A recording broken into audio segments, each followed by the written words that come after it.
ಈ ಆಳವಾದ ಅಧ್ಯಯನಕ್ಕೆ ಸ್ವಾಗತ. ಇವತ್ ನಾವು ದಿನಾ ನೋಡುವ ಆದ್ರೆ ಅಷ್ಟಾಗಿ ಗಮನಿಸದ ಒಂದು ಮ್ಯಾಜಿಕ್ ಬಗ್ಗೆ ಮಾತಾಡ್ತಿದೀವಿ. ಖಂಡಿತ. ಈ ಮ್ಯಾಜಿಕ್ ಅಂದ್ರೆ ಬಂದು ನಾವು ವಸ್ತುಗಳನ್ನ ಹೇಗೆ ಖರೀದಿಸ್ತೀವಿ ಅನ್ನೋದ್ರ ಬಗ್ಗೆ. ಹೌದು, ಯೋಚನೆ ಮಾಡಿಯಪ್ಪ. ಫೋನಿನಲ್ಲಿ ಏನೋ ಬಟನ್ ಒತ್ತಾರೆ, ಆಮೇಲೆ ಅರ್ಧ ಗಂಟೆಲಿ ಮನೆಗೆ ಬಿಸಿ ಬಿಸಿ ಪಿಜ್ಜಾ ಬರುತ್ತೆ. ಕರೆಕ್ಟ್. ಅಥವಾ ಅಮ್ಮನ್ ಜೊತೆ ಅಂಗಡಿಗೆ ಹೋದಾಗ ಒಂದು ಪ್ಲಾಸ್ಟಿಕ್ ಕಾರ್ಡ್ ಗೀಚಿ ಚೀಲ ತುಂಬಾ ಆಟಿಕೆ ತರ್ತಾರ. ಸೊ ಇದ್ರ ಹಿಂದಿರುವ ಮ್ಯಾಜಿಕ್ ಏನು? ನನಗನ್ಸೋ ಹಾಗೆ ಈ ಮ್ಯಾಜಿಕ್ ನಡೆಯುವ ಜಾಗವೇ ಮಾರ್ಕೆಟ್ ಅಲ್ವಾ? ನಿಖರವಾಗಿ. ಆದ್ರೆ ಮಾರ್ಕೆಟ್ ಅಂದ್ರೆ ಕೇವಲ ಒಂದು ಸಿಮೆಂಟ್ ಕಟ್ಟಡ ಅಲ್ಲ. ಓಹೋ, ಮತ್ತೇನು? ಎಲ್ಲಿ ಜನ ಸೇರ್ತಾರೋ ಆ ಜಾಗವೇ ಮಾರ್ಕೆಟ್. ಇಲ್ಲಿ ಮುಖ್ಯವಾಗಿ ಇಬ್ಬರು ಇರ್ತಾರೆ. ಒಬ್ರು ಬಯರ್ ಅಂದ್ರೆ ವಸ್ತು ಖರೀದಿಸುವವರು. ಓಕೆ, ಅಂದ್ರೆ ನಾವು. ಹೌದು. ಮತ್ತಿನ್ನೊಬ್ರು ಸೆಲ್ಲರ್ ಅಂದ್ರೆ ವಸ್ತು ಮಾರುವವರು. ಇವರಿಬ್ಬರ ನಡುವೆ ನಡೆಯುವ ವಿನಿಮಯವನ್ನು ನಾವು ಟ್ರಾನ್ಸಾಕ್ಷನ್ ಅಂತ ಕರಿತೀವಿ. ಅರ್ಥವಾಯ್ತು. ಅಂದ್ರೆ ನಾನು ನನ್ನ ಹಳೆ ಬ್ಯಾಟ್ ಕೊಟ್ಟು ನನ್ ಫ್ರೆಂಡ್ ಹತ್ರ ಅವನ್ ಹಳೆ ವಿಡಿಯೋ ಗೇಮ್ ಇಸ್ಕೊಂಡ್ರೆ ಅದು ಕೂಡ ಟ್ರಾನ್ಸಾಕ್ಷನ್ ಅಲ್ವಾ? ಹೌದು, ಖಂಡಿತ. ಆದ್ರೆ ಅದನ್ನ ಹಳೆಯ ಕಾಲದ ಬಾರ್ಟರ್ ಸಿಸ್ಟಮ್ ಅಂತಾರೆ. ಈಗಿನ ಮಾರ್ಕೆಟ್ನಲ್ಲಿ ನಾವು ವಸ್ತುಗಳ ಬದಲಿಗೆ ಹಣ ಬಳಸ್ತೀವಿ. ಆಹಾ, ಅಂದ್ರೆ ಹಣ ಕೊಟ್ಟು ನಾವು ವಸ್ತುಗಳನ್ನ ಪಡಿತೀವಿ. ಕರೆಕ್ಟ್. ಹಣ ಕೊಟ್ಟು ನಾವು ಗೂಡ್ಸ್ ಅಥವಾ ಸರ್ವಿಸಸ್ ಪಡಿತೀವಿ. ಗುಡ್ಸ್ ಅಂದ್ರೆ ನಾವು ಮುಟ್ಟಬಹುದಾದ ವಸ್ತುಗಳು. ಅಂದ್ರೆ ಹೊಸ ಕ್ರಿಕೆಟ್ ಬಾಲ್ ಅಥವಾ ಸೈಕಲ್. ಹೌದು. ಆದ್ರೆ ಸರ್ವಿಸಸ್ ಅಂದ್ರೆ ಏನು? ಸರ್ವಿಸಸ್ ಅಂದ್ರೆ ಬೇರೆಯವರು ನಮಗಾಗಿ ಮಾಡುವ ಕೆಲಸ.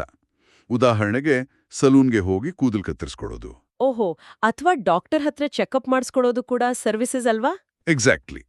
ಅದನ್ನ ಮುಟ್ಟೋಕಾಗಲ್ಲ, ಆದ್ರೆ ಅನುಭವಿಸಬಹುದು. ಸರಿ, ಈ ಟ್ರಾನ್ಸಾಕ್ಷನ್ ಎಲ್ಲಿ ನಡೆಯುತ್ತೆ? ನಾವು ಯಾವಾಗ್ಲೂ ಅಂಗಡಿಗೆ ಹೋಗ್ಬೇಕಾ? ಇಲ್ಲ, ಇದು ಫಿಸಿಕಲ್ ಮಾರ್ಕೆಟ್ನಲ್ಲಿ ನಡಿಬಹುದು. ಅಂದ್ರೆ ನಮ್ಮೂರಿನ ಬಜಾರ್ ಅಥವಾ ಹಳ್ಳಿಯ ಸಂತೆ. ಅಲ್ಲಿ ನಾವು ತರಕಾರಿ ಅಥವಾ ಹಣ್ಣುಗಳನ್ನ ಕಣ್ಣಾರೆ ನೋಡಿ ತಗೋಬಹುದು. ಹೌದು. ಇನ್ನೊಂದು ಆನ್ಲೈನ್ ಮಾರ್ಕೆಟ್. ಅಂದ್ರೆ ಫೋನ್ ಅಥವಾ ಕಂಪ್ಯೂಟರ್ನಲ್ಲಿರುವ ಜಾಗ. ಅಲ್ಲಿ ಬಯರ್ ಮತ್ತು ಸೆಲ್ಲರ್ ಮುಖಾಮುಖಿ ಸಿಗಲ್ಲ, ಆದ್ರೂ ಟ್ರಾನ್ಸಾಕ್ಷನ್ ನಡೆಯುತ್ತಲ್ವಾ? ಕರೆಕ್ಟ್. ಹಾಗಾದ್ರೆ ಈ ಮಾರ್ಕೆಟ್ನಲ್ಲಿ ನಮ್ಗೆ ಬೇಕಾದ ಎಲ್ಲವನ್ನೂ ನಾವು ಖರೀದಿಸಬಹುದಾ? ಆಟಿಕೆ ಅಂಗಡಿಯಲ್ಲಿ ಕಾಣುವ ಎಲ್ಲ ಛೋಟಾ ಭೀಮ್ ಆಟಿಕೆಗಳನ್ನು ಮನೆಗೆ ತರಬಹುದಾ? ಆಸೆ ಪಡಬಹುದು, ಆದ್ರೆ ಅಲ್ಲೇ ನಾವು ನೀಡ್ಸ್ ಮತ್ತು ವಾಂಟ್ಸ್ ನಡುವಿನ ವ್ಯತ್ಯಾಸ ತಿಳಿಯಬೇಕು. ನೀಡ್ಸ್ ಮತ್ತು ವಾಂಟ್ಸ್ ಅಂದ್ರೆ? ನೀಡ್ಸ್ ಅಂದ್ರೆ ಬದುಕಲು ಅತ್ಯಗತ್ಯವಾಗಿ ಬೇಕಾದ ವಸ್ತುಗಳು. ಅಂದ್ರೆ ಕುಡಿಯೋಕೆ ನೀರು, ತಿನ್ನೋಕೆ ಊಟ. ಓಕೆ, ಹಾಕೊಳ್ಳೋಕೆ ಬಟ್ಟೆ ಕೂಡ ನೀಡ್ಸ್ ಅಲ್ವಾ? ಹೌದು. ಆದ್ರೆ ವಾಂಟ್ಸ್ ಅಂದ್ರೆ ಕೇವಲ ನಮ್ಮ ಆಸೆಗಾಗಿ ಬೇಕೆನಿಸುವ ವಸ್ತುಗಳು.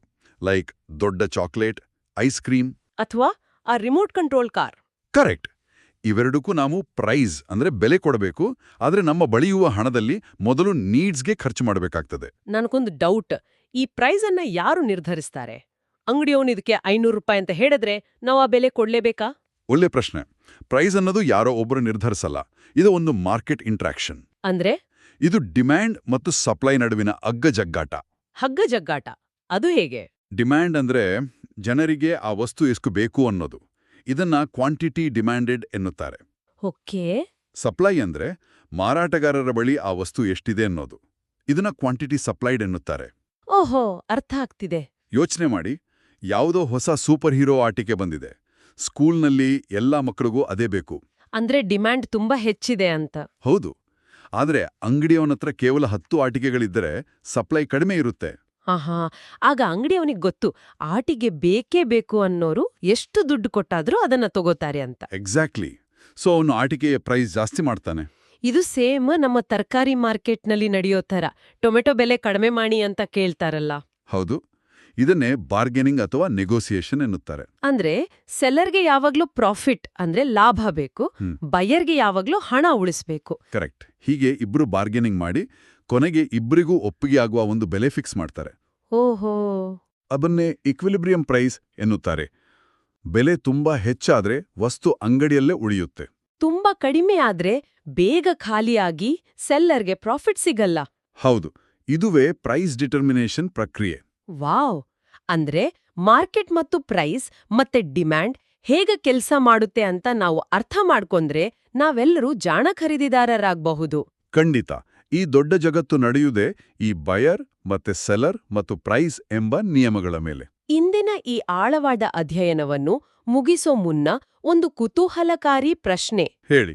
ಜಗತ್ತಿನಲ್ಲಿ ಹಣ ಅಥವಾ ದುಡ್ಡು ಎಂಬ ಕಲ್ಪನೆ ಇಲ್ಲದಿದ್ರೆ ಜನರಿಗೆ ಬೇಕಾದ ವಸ್ತುಗಳನ್ನು ಅವರು ಮಾರ್ಕೆಟ್ನಲ್ಲಿ ಹೇಗೆ ಪಡೆಯುತ್ತಿದ್ರು? ನಿಜಕ್ಕೂ ಯೋಚನೆ ಮಾಡಬೇಕಾದ ವಿಷಯ. ಹೌದು, ಈ ಬಗ್ಗೆ ಆಲೋಚಿಸುವುದು ನಿಜಕ್ಕೂ ಮಜವಾಗಿರುತ್ತದೆ. ಎಲ್ಲರೂ ಇದರ ಬಗ್ಗೆ ಯೋಚಿಸ್ತಾ ಇರಿ. ಮತ್ತೆ ಸಿಗೋಣ.